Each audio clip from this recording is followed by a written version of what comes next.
Auntie, pasensya na po kayo ha. Ito na po kasi yung offer ko eh. Hindi kasi ako nagluluto. Lira.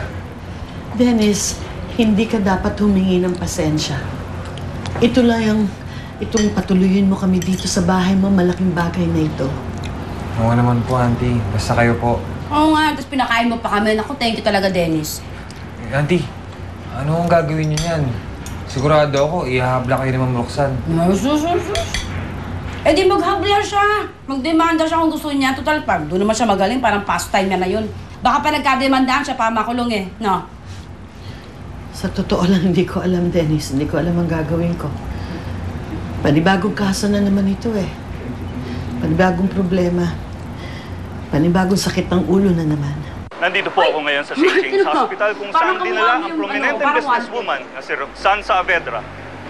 Nagkamunang tama ng baril si Miss Saavedra at kasalukuyang ginagamot sa nasabing ospital. At ang tinutulong suspect ay si Zenaida Banaag. Magbibigay ng malaking pabuya ang pamilya Saavedra kung sino man ang makapagtuturo sa suspect. Arvin Perez, nag-uulat.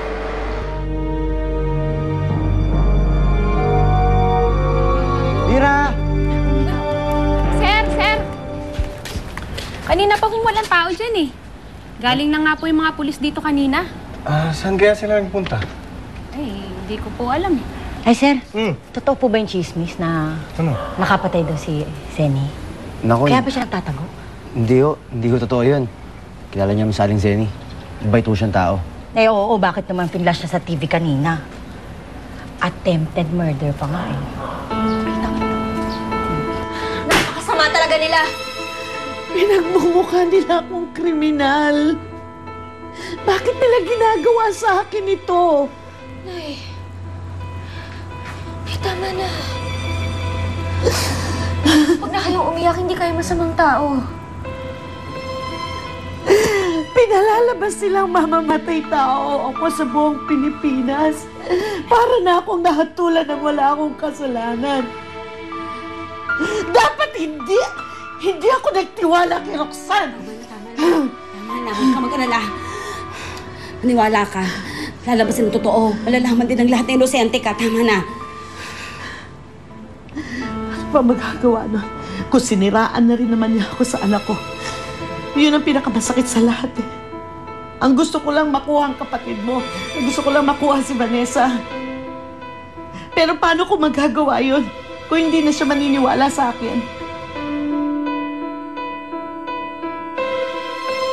Maggie, magluto ka nga ng pagkain yung gusto ni Mami. Tapos lagay mo dun sa lalagyan niya, pati yung water jug. Tapos yung mga damit nga, pakuha. Vanessa, may bisita ka kasi kaya ka pa niya hinihintay, kaya pinapasok ko na. Sino na naman si Jillian?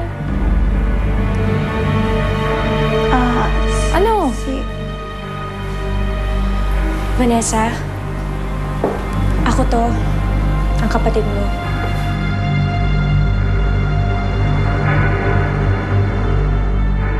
Huwag mo siyang papakawalan. Pupunta ako dyan. Pero saan pupunta si Lira? Hindi kaya pumunta siya kay Roxanne? Hindi siya pwede magpunta doon, Mars. Hindi siya pwede magpunta doon. Lira, bilisan mo na. Bilisan mo na, dali. Saan ka pupunta? May lakad ka? Alam niyang mapapahamak siya doon. Hindi niya makakausap ng matino si Roxanne ngayon. Hindi siya dapat magpunta doon. Nandito ba si Lira? Kung wala siya dito, saan na punta yun? Talaga, parang alam ko na kung nasan siya. Yung takot ko sa inyong mag-ina. Sige na, patayin niyo na ako, Ma!